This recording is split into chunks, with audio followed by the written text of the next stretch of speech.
Good evening, everybody. And it's Lilia from Heal Scotland and Scotland's Wild Medicine. And tonight I have with me Natalie, who's going to be coming to Nairn Festival. And Natalie, it's lovely to meet you. And thank you so much for taking part in the Wild Medicine Festival. I'm so excited. I can't wait. So thank you for having me. Not at all. I used to spend a lot of time up in the Murray Coast. My uncle was from a wee place called Scotsburn in between Forres and Elgin. Mm-hmm. And so we used to go to all these beaches, and he would take his spade and he would dig me and my cousin a big hole there, and we would stay in the beach all day. And when I was up there a few weeks ago, it's the first time I'd been for years. I'd forgotten what phenomenal beaches you've got. Absolutely. We're so lucky up here. We really are. I mean, I live in Inverness, but I was born in Elgin. So my mum's family, they're all Murrayshire. And yeah, the beaches are gorgeous. Yeah, they really, really are. And obviously, I just find the beach so... it's just so refreshing, isn't it? And it's just so good for your mental health. Oh, it's so healing, which is what you're all about. Yeah, absolutely, absolutely. Now, I know that you have many strings to your bow.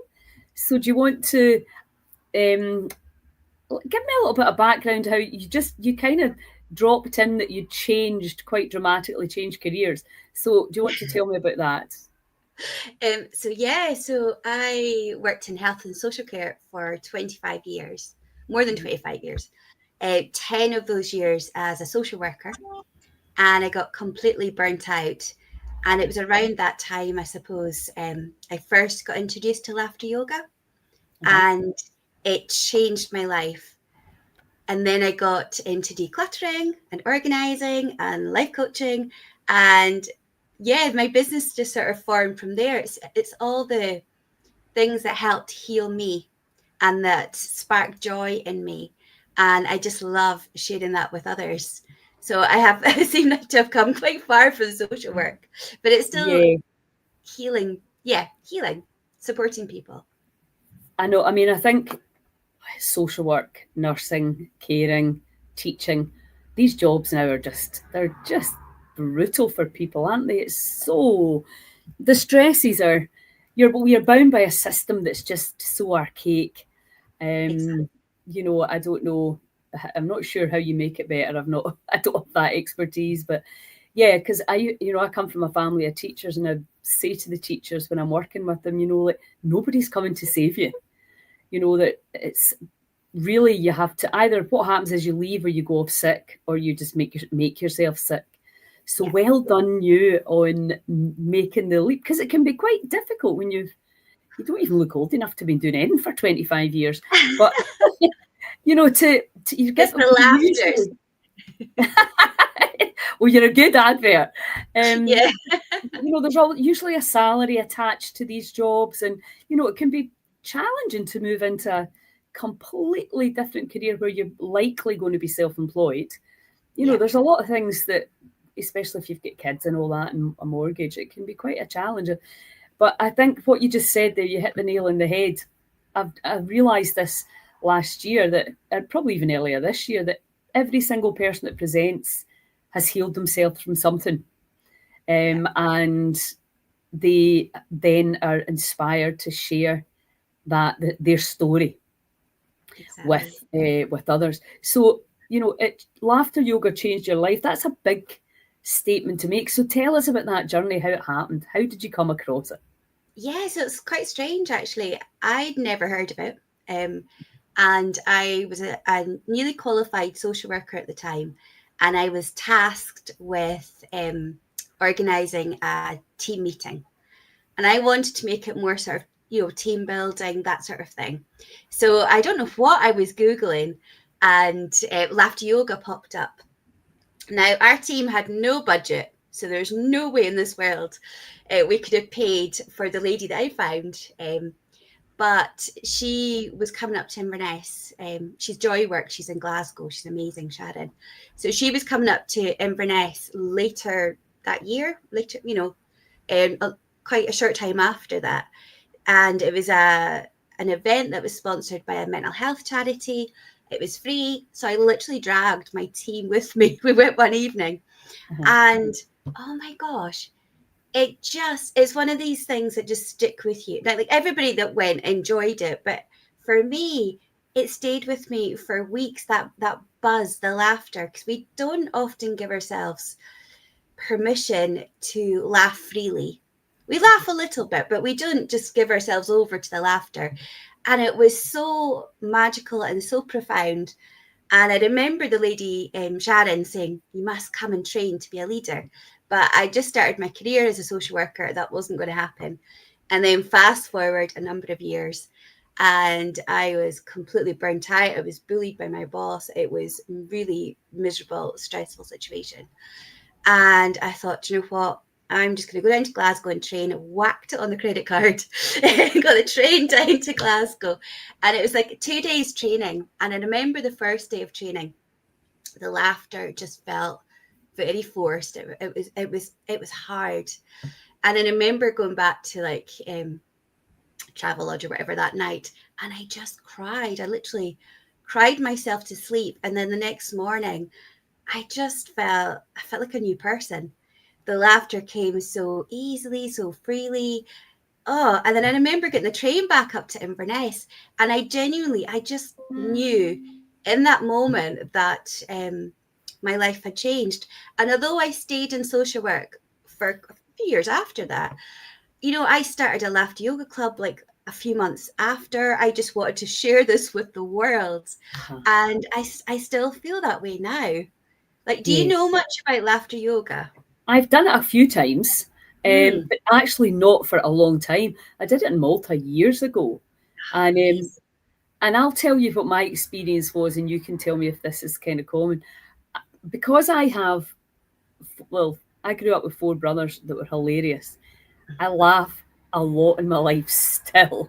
A lot of very funny friends. So I was sort of like, oh, this is a bit awkward. That's how it felt for me. But having said that, I ended up laughing my head off. Because it's infectious, isn't it? Absolutely. Absolutely. And we find it really difficult in this country, this part of the world. We feel very self-conscious, and there always has to be a reason. Now, so for people who are maybe tuning in that don't know about laughter yoga, it was started 30 years ago in India by a medical doctor. And he was doing a research paper all about laughter and the health benefits. And what he discovered, and this is the most important bit, is the fact that our bodies don't know the difference between pretend laughter and real laughter. And we're still going to gain all the same wonderful health benefits. And there's so many mental, physical health benefits associated with laughter. And what is wonderful is the fact you were saying about laughing with your brothers. With laughter yoga, we don't need to rely on comedy, humor, or jokes, because what's funny to me might not be funny to you. So it's exercises that they're fun, playful. It's really harnessing your inner child. Exercises that just trigger that laughter. And even if the laughter starts off as pretend, as it does in most cases, it will soon turn into real laughter, and real laughter is contagious. And the other really important bit with laughter yoga is we should be aiming to do 10 minutes of deep belly laughter every single day. How many of us do that? We don't. And it's the equivalent of 20 to 30 minutes cardio exercise. So I'd rather be laughing for 10 minutes than going to the gym. People do naturally feel they can feel quite self-conscious if you've not done it before, because like, what are you laughing at? And as adults, we get too into our head. It's like, you know, what are we laughing at? Is it an appropriate time and place to be laughing? And a lot of times we actually talk ourselves out of it. Whereas if we learn to give ourselves over to laughter, to laugh more, make it a practice, it's not like a one-off, like novelty, it's a practice. By doing that, by opening ourselves up to more laughter, we find more reasons to laugh. And that's just such a joyful, beautiful way to live. Absolutely. And I don't know if you've ever read Kelly Turner's book, Radical Remissions. She basically she did her PhD on people who defied the odds. And at the book, basically, she chose she came up with 9 things that everybody did to varying degrees. and what they did and how they defied the odds. And only 2 of the things were actually physical, radically changing their diet and herbs and supplements. The other 7 were all this. And one of the stories in the book is this woman that she was a single parent and she thought, I just can't leave my daughter. So they started telling each other jokes, like, and just laughing. And she's actually, I can't remember what the website's called, but it's something like a laugh a day or something like that. Yeah. And she put laughing down to her recovery. It's amazing. I mean, it's so, like for a couple of years there, I was going through to Elgin once a week and delivering laughter yoga session for a neurological fitness centre. So you had people coming along that have had, they've got Parkinson's or MS, stroke. And some of them, were maybe caring for people, long-term health conditions. So they were coming along to the class, and the second they opened the door, they would just start laughing, because for that hour, genuinely, I was like, sometimes I'm like, I don't need to be here. But genuinely, for that hour, they don't have to be anywhere else. They can just laugh. And it's amazing, because there was the odd occasion I couldn't get through because of the weather. And their family members would know if they had missed a session, because amazing. Genuinely, honestly, one lady, she would phone her son every week and he would know if she'd missed a session. But all of them reported sleeping so much better. Laughter helps reduce pain and it relaxes the body. And it's just a natural uplifter. I've done a lot of, work and supporting people through, death and dying, bereavement. And it is such a healthy release. It's such it is a healing thing to do. It really is. And it's just the power. I know people underestimate the healing benefits of laughter, and we should all be doing so much more of it. Well, sadly, actually, I just lost a friend last week. It's his funeral on Thursday. It's a comedian, Gary Little. I don't know if you'd heard him. Because I got him to the festivals because I absolutely know that laughter is the best medicine. Definitely. And I've been lucky, I suppose. I've got a lot of crazy friends as well. Laughter is definitely a big part of my life. But I think like most people, as you get older, life throws you a few curveballs and you can kind of lose your sense of humour. And, my niece recently came back from Canada and she came up to the beer festival in Stonehaven, and what a laugh we had. And I thought, that's the joy of youth, right? They've not been battered down by life yet. And it was so nice to just have that crazy, silly belly laughing. Definitely. Like I've done laughter yoga, at the Belly Drum Tart and Heart Festival every year. So festivals are a great environment for laughter yoga. But what I love is when I've had it so many times, I've had people come up to me and they genuinely don't remember the last time they laughed.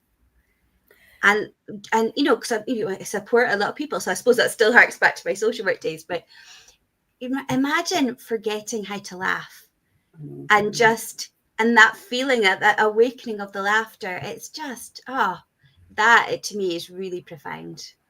But I know that you're saying that we're kind of awkward, but what I found, I lived in Canada for a bit, and when we laugh, like I've seen us laughing, crying, almost falling off the chair, we're laughing this much. And I found out there, they would say to me, "Oh, you're too funny. Oh, you're hilarious." But I was like, well, why aren't you actually laughing? Whereas we'd all be like properly. So do you know that as culturally, people just do it differently? It's so strange because the Scots, by nature, we do laugh a lot. But I also know that with laughter yoga, I've done lots of sessions outdoors for like World Laughter Day or whatever, and people will look, but they're reluctant to take part.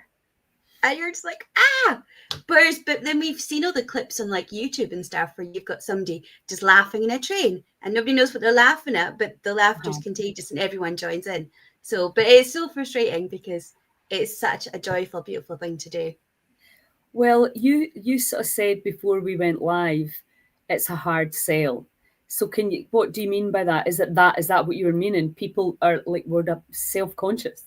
Yeah, definitely. So I've been sharing laughter yoga in Scotland and, online.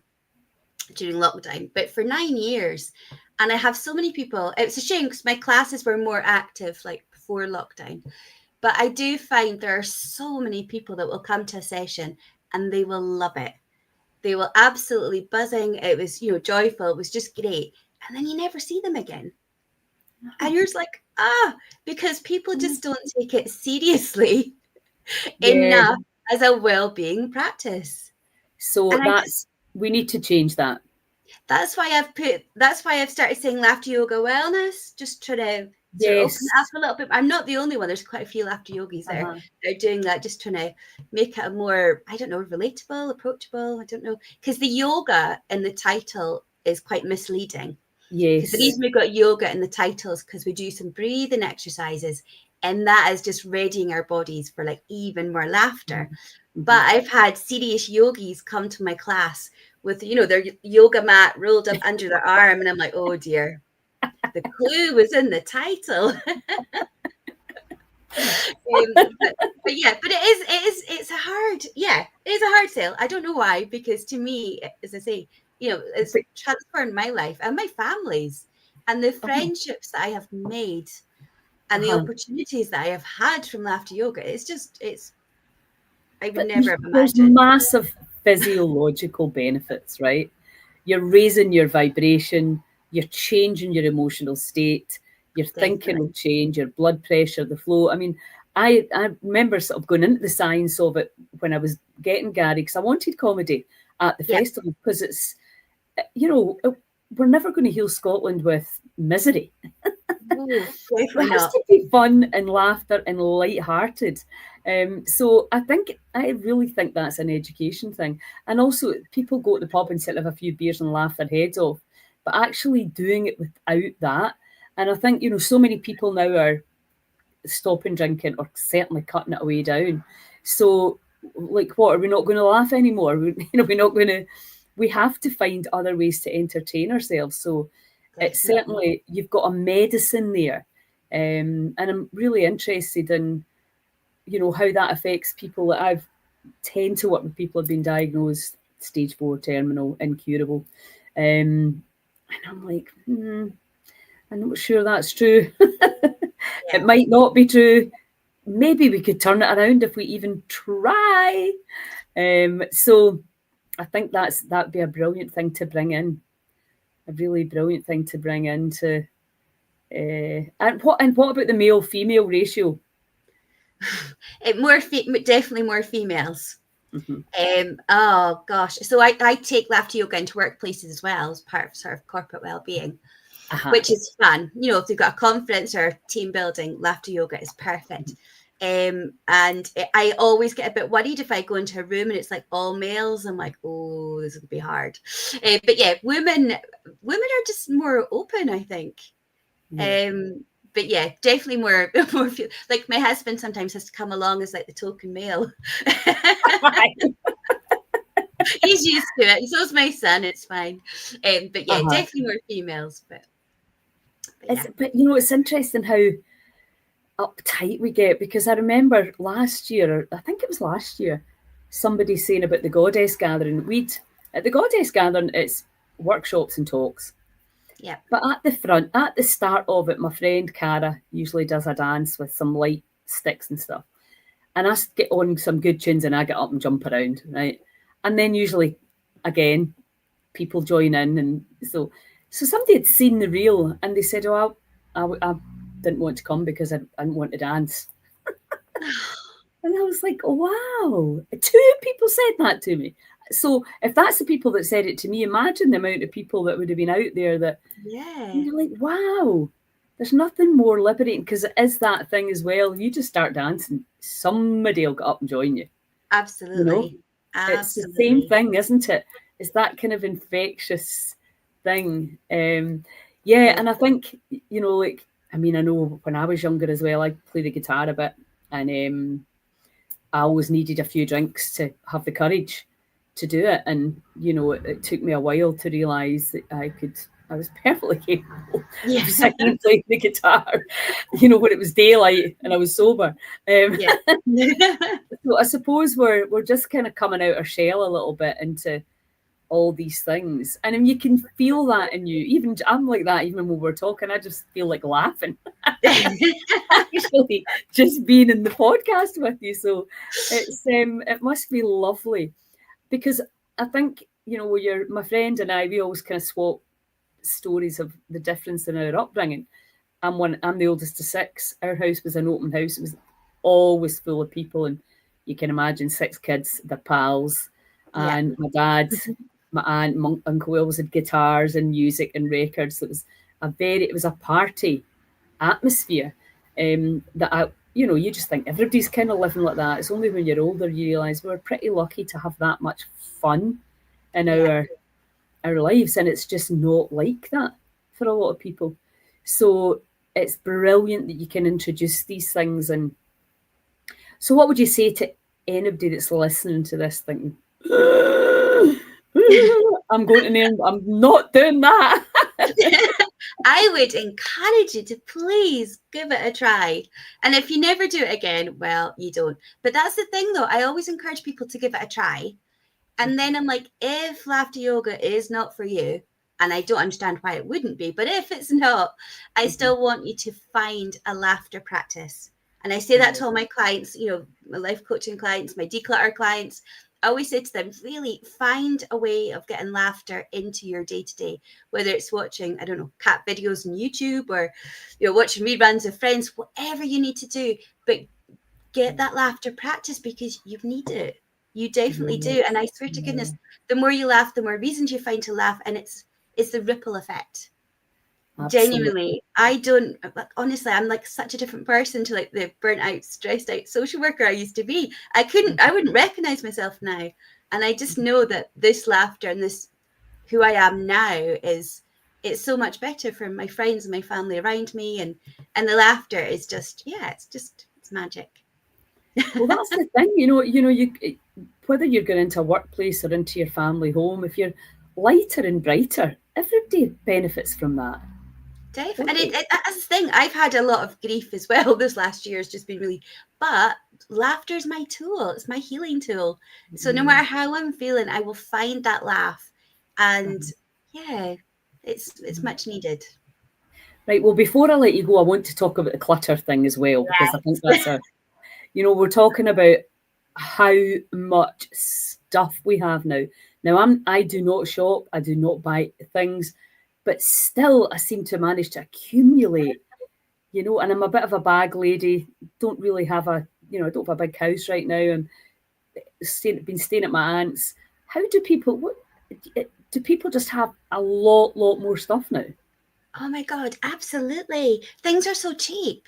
And people get bored and they need the dopamine hit. So they buy lots of little things, or they get gifted lots of things. And then there's a whole guilt attached to, I can't part with it. So people do. I mean, an Amazon or whoever, it's so easy to get things to your house. But are you parting with as many items as you're receiving into your house? You're not. And most of us are busy. We're working full time, we're studying, we've got kids, whatever. Our houses are always down the list of priority. So we just get caught up in clutter. And when our house is cluttered, our mind is cluttered, and it can feel so overwhelming.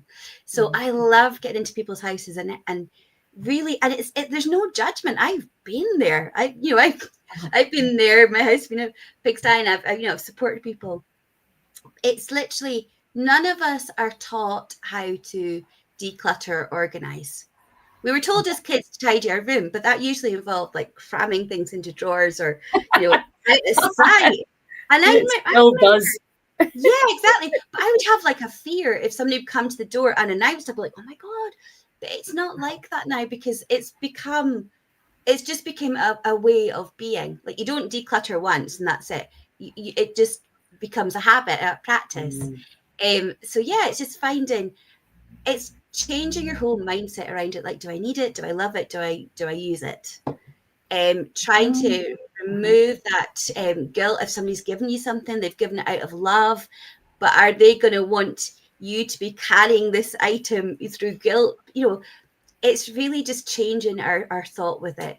And finding better more effective systems of storing things. Every single person is different, and a lot of times we're not organized because we've just not found an organizing system that works well for us. So that's something that I help people with once they've decluttered, because you always have to declutter first. So how does it work? So for people sitting listening to this and they think, I need my house decluttered because it's affecting my mental health and I don't know where to start. How do you just go to their house? Yeah, so normally I obviously do a discovery call and find out what the main issues are in the house. But yeah, a lot of times I will go to the house. This year, I mean, I'm up in Inverness, but I've been down Argyll and Bute, I've been down in Perth. I go everywhere, but I can also do it online because that's a lot easier. Oh. For some people are scared to have somebody into their house because it just feels so overwhelming. So virtual decluttering is a great way around that. Whereas you can send me pictures, I will give you a plan, and we'll get a catch up. And yeah, it's a lot of times we watch all the programs, we read all the books, we just don't know where to start. And sometimes you need somebody like myself that's coming in all fun and and really just asking the right questions and helping you feel empowered. And when we're working together, you're learning so much as well. Honestly, the people that I work at, they describe it as transformational. It really is. But we do have such guilt attached to everything, and we shouldn't do. But yeah.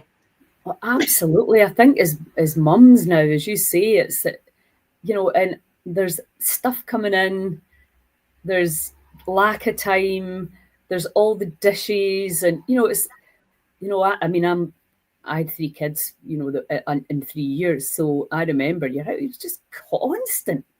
And that's with like probably a tenth of the stuff that kids have nowadays. Yeah. So that's a brilliant idea. So how did you get into that?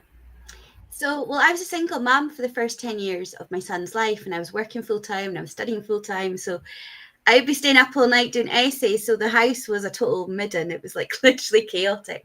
And then fast forward to that period where I learned about laughter yoga, and I was really, burnt out, stressed out social worker. I got signed off work for a month, and I just started by decluttering and organizing a drawer. And that just felt like, I just felt like a little win for myself. And then I just started moving through the house. Yeah. So it just quite happened quite naturally. I'm very intuitive. I didn't realize how intuitive I was with it. And now I've been supporting clients for years, and I just love it. Some clients I'll go in and we'll do a great bit of work, and then they can move on themselves. Sometimes, I've got some clients where I go back every few weeks or monthly, and we just chip away at it. And it's so rewarding to see people falling in love with their homes again, feeling safe and enjoying their space. I think that's the most important thing. Absolutely. Absolutely. Going home with, after a busy day at work or coming in, you want your space to be, you want to go, yes. Definitely. It's I feel like a really nice place to be, rather than going, oh my God, I don't know where to start in here. Yeah, exactly. So your kind of skills as a social worker have come through, and then you've just lightened up the whole thing, and you're helping people in a completely different way. That's brilliant. I love it. I love it. And I think we definitely need to talk about the decluttering. Maybe not this festival. It's kind of crammed now, but I think that'd be another really lovely topic. I'd love that to talk about. Because I know a lot of my friends. They have the same thing. And my daughter's just like, it's the amount of stuff that's coming into the house. Teenagers, it's crazy. Yeah. So and it's the Groundhog Day, isn't it? When you've got kids, it's like, I've just done it, and then you turn your head around. It's like, totally. It's funny. My son's 24 and he left home a few years ago, but I've still been round to his, flats helping him to declutter. Really? So it's amazing for him at that age to be learning these skills. Absolutely. But to recognize the fact that you need it, and you're going to be, you're going to go home from work and your space is just going to be calmer and cleaner, and so that's a gift. Absolutely. And I think you're right. I hadn't really thought about it. It's a bit like it's a bit like trying to cut down calories, less food in and more exercise. You know, it's like, well, less, the more you take in, the more you have to put out. It's quite obvious, really, isn't What's it? really mad is, like, I've always been one of these, I love giving gifts for people. I've always been the gift giver and sending cards to people. And now I'm not. I'm really not, because I don't want people to feel burdened by a gift that I've given them. I don't want a card, like, I still send the odd card, but I don't want to create, to add to people's clutter. So it's rethought my whole gift giving, and it's very much like, what activity could we do instead? You know, like, I'm all about that. Experiences, for sure. I said that to my grandkids. We're not bringing any more rubbish in here, and that's it. It's the experiences, for sure. And I think that's probably something that we all need to think about, because all these websites like Shein and Temu and all, you know, there's just more and more consumerism going on, and it's just the back end, the houses are just filling up. And well, I find it, because when I'm decluttering with a client, I always take a car boot full away with me to help the client. So it either goes to a recycling centre or goes to the charity shop, because I want them to see the space that we've created. But I found just the other week, I was at a charity shop, and the client I parted with about, it was like 10 bags full of clothes, which is amazing. And the charity shop I went to, they're like, we can only take 1 bag of clothes per person, because we cannot sell them in our shops. And it's because of, like, Shein and Temu and all that. The clothes are so cheap, people are not charity shopping. And I'm like, I know, I'd heard that. And also, I think people are selling their stuff in Vinted now as well. So, and the online shopping, I mean, it's affecting every business, isn't it? Every bricks and mortar business. Because it was the same here. A lot of the time they say, no, we're not taking any more stuff. But everything's changing and moving. We just have to move with the times. Well, listen, thank you so much. It's been absolutely fantastic to meet you. And I'm excited to meet you in person up in Nairn. And we've got the world record, the world record attempt. Did you see that? I did. I know. So that's sitting under ice with a snorkel. Oh!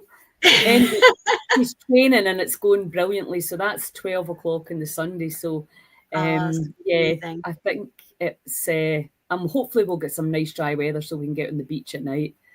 Anyway, fingers crossed. It'll be beautiful. I know. So I will see you a week on Friday, and thank you so much again for helping us out and making us laugh. Definitely lots of laughter. Brilliant.